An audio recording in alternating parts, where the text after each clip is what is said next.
चलते हैं अपने नेक्स्ट क्विज की तरफ। तो हमारा जो दूसरा नेक्स्ट सवाल आता है कि वो कहता है कि विच ऑफ द फॉलोइंग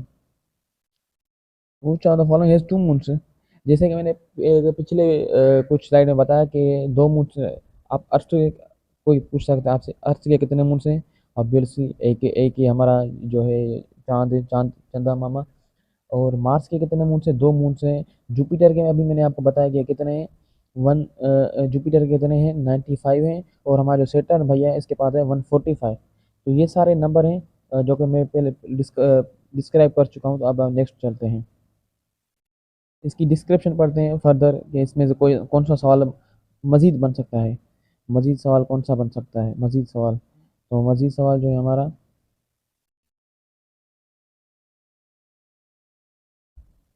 मजीद से हमारा पॉसिबल कुछ डिटेल से कहता है कि सबसे पहले मून क्या है, एक चांद है, नेचुरल सैटेलाइट क्या होता है। Moon is a celestial object जो कि स्पेस में ऑब्जेक्ट होता है जो revolves around a planet in the solar system.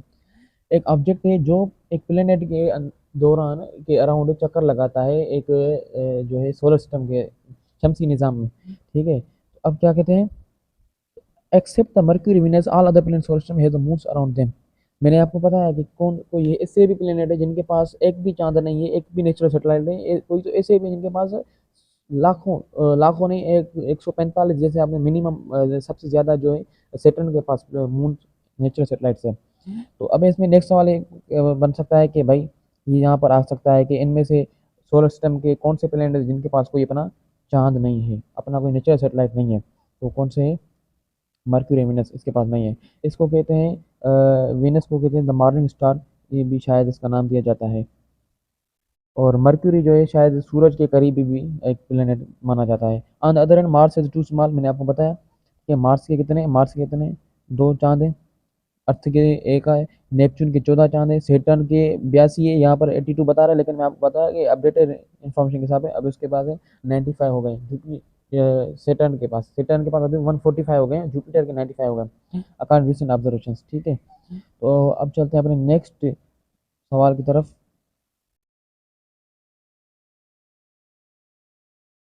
अब हमारा आता है मीनिंग, एक इंटरेस्टिंग सवाल आता है। ये सवाल आप में से बहुत सारे बंदे, आप में से बहुत सारे स्टूडेंट्स जो हैं स्टूडेंट्स से गलती कर देते हैं। वो कहते हैं कुछ टर्म होते हैं जो टेक्निकल होते हैं, तो उसमें से एक ये भी टर्म है। ये टर्म कौन सा है, इक्विनोक्स। इक्विनोक्स, अब ये इस टर्म की माना क्या है, equal, parallel, not equal, don't know. आप नहीं जानते तो डोंट नो लगा देंगे। इक्विनोक्स, इक्वी के लफ्ज़ यहाँ पर अगर मैं थोड़ा बता दूँ, इक्वी की माना यहाँ से, equi equi equi means equal. Equi means equal, क्या इक्वल होती है, या क्या इक्वल होती है, डे एंड नाइट इक्वल होती है। ठीक है, तो ये तो इतना सवाल जो है इतना टाइम टाइम टेकिंग नहीं है, तो आप इसमें क्या कर लेंगे, जल्दी से बिना सोचे इक्वल लगा देंगे। ठीक है, तो इसकी फर्दर डिटेल्स और जो अदर पॉसिबल क्वेश्चन बन सकते हैं वो ये है कि either of the two times each year about 21 मार्च। मतलब यहाँ पर यार इक्विनेक्स डे एंड नाइट इक्वल होते हैं, साल में दो टाइम्स होते हैं, इक्वल होते हैं। ठीक है, तो यहाँ पर फर्दर बता रहा है कि either of the two times each year, 21 मार्च को और 23 सितंबर को जो है, when the sun crosses when the sun cross equator and the day and night equal everywhere on the earth of approximate equal length. तो क्या होता है, डे एंड नाइट इक्वल हो जाते हैं इक्विनोक्स में। ठीक है, तो ये कौन सी डेट्स हैं, ये डेट्स आप याद कर लें, 21 मार्च और 23 मार्च। अब इनमें से एक सवाल आता है कि साल का सबसे छोटा दिन, सबसे बड़ा दिन कौन सा है। ये आपने कमेंट करके बताना है कि ईयर का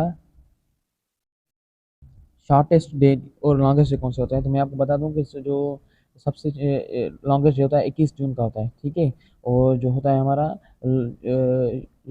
लॉन्गेस्ट शॉर्टेस्ट होता है हमारा दिसंबर का, में दिसंबर 21 पता नहीं कौन सा होता है, आपने कंफर्म कर देना है, ये मुझे कमेंट में बता देना है। ठीक है, तो अब हम अब चलते हैं नेक्स्ट क्वेश्चन की ओर। तो अब हमारा जो नेक्स्ट क्वेश्चन आता है कि number of continents on the earth planet, earth की ज़मीन पर कितने, अर्थ प्लेनेट पर कितने जो हैं कॉन्टिनेंट है, कितने खंड हैं जिसे कहते हैं कॉन्टिनेंट। क्या होता है, एक स्मॉल पीस होता है अर्थ का जिसको डिवाइड किया जाता है। तो अब ये तो क्वेश्चन ऑब्वियसली आसान है, तो आप इसको जल्दी से कर लेंगे, करेक्ट करेंगे, 7 हैं। ठीक है, इनमें से नाम आपको पता होने चाहिए कि कौन सा बड़ा है कौन सा छोटा है, या फिर ऐसा कौन सा कॉन्टिनेंट जहाँ पर कोई बंदा रह नहीं सकता। सबसे बड़ा क्या है, एशिया है। सबसे छोटा क्या है, शायद ऑस्ट्रेलिया है। उसके अलावा जो जहाँ पर कोई बंदा रह नहीं सकता वो अंटार्कटिका है। ये सारे सवाल आपने याद कर देने हैं। अब चलते हैं फर्दर डिटेल्स की ओर। कहते हैं कि सबसे पहले डिफाइन कर, आपसे ये भी सवाल बन सकता है कि भाई डिफाइन द कॉन्टिनेंट, ये कॉन्टिनेंट होता क्या है। आपने क्या करना है, a continuous mass of the land in the surface earth से is termed as a continent. Continuous mass of land in the surface earth is termed as continent. अब मैं आपको बताता हूँ कि अब क्या कहता है कि देयर आर सेवन कॉन्टिनेंट्स, जैसे कि मैंने पहले आपको बता दिया। उनमें से क्या है, नेम है Asia, Africa, north America, south America, Europe, Australia, Antarctica. जैसा मैंने बताया, Asia the largest continent, Australia smallest continent on surface of. ऐसा कौन सा कॉन्टिनेंट है जहाँ पर जो है कोई बंदा रह नहीं सकता, माइनस में टेम्परेचर होता है, वो होता है अंटार्कटिका होता है। तो ये सारे क्वेश्चन आपने रिलेटेड है, याद कर देने हैं। और मैंने कल परसों बोला था कि ऑस्ट्रेलिया जो है एक आइलैंड आइलैंड कॉन्टिनेंट है। मकसद है ये ऑस्ट्रेलिया कंट्री है या ऑस्ट्रेलिया कॉन्टिनेंट है जो एक आइलैंड पर बना हुआ है।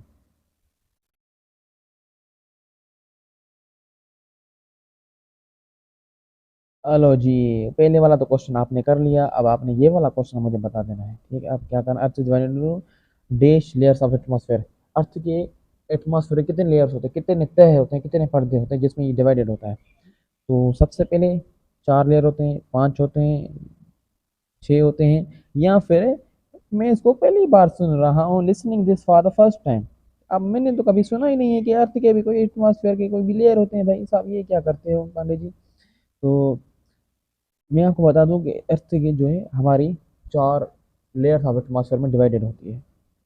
ठीक है, तो ये भी क्वेश्चन आपने कर देना। अब इसकी फर्दर डिटेल्स जो है वो ये है, कहता है कि एटमॉस्फेयर है क्या, atmosphere is a blanket of gases that surround earth. क्या है, एटमॉस्फेयर एक ब्लैंकेट ऑफ द गैस, एक तो होता है जिसे हम सर्दियों में ब्लैंकेट डालते हैं ना अपने ऊपर, तो वैसे ही अर्थ भी गैसेस के ब्लैंकेट से ढका हुआ है। मैंने आपको बताया कि इसके कितने पर्दे हैं, divide into 4 layers, troposphere, stratosphere, mesosphere. अब इन ये तो 4 स्फीयर, कौन सा, ट्रोपोस्फेयर, स्ट्रेटोस्फेयर, मीजोस्फेयर और थर्मोस्फेयर है। और इन कोई आपसे ये सवाल पूछ सकता है, ये सवाल है आपका यहाँ पर क्विज है कि ऑन व्हाट ग्राउंड इज या ऑन व्हाट बेसिस हमारे अर्थ के लेयर डिवाइडेड है, अर्थ के एटमॉस्फेयर डिवाइडेड है। तो आपने कहाँ पर देना है, आपको होगा कि वेलोसिटी, या फिर आपको होगा कि टेम्परेचर, आपको ये होगा कि एक्सेलरेशन। तो आपने कहा कि भाई जो है हमारे अर्थ के 4 लेयर्स हैं एटमॉस्फेयर के, ठीक है, फिजा के 4 लेयर से, वो divided on the basis of temperature. Temperature के बेसिस पर वो डिवाइडेड होते हैं।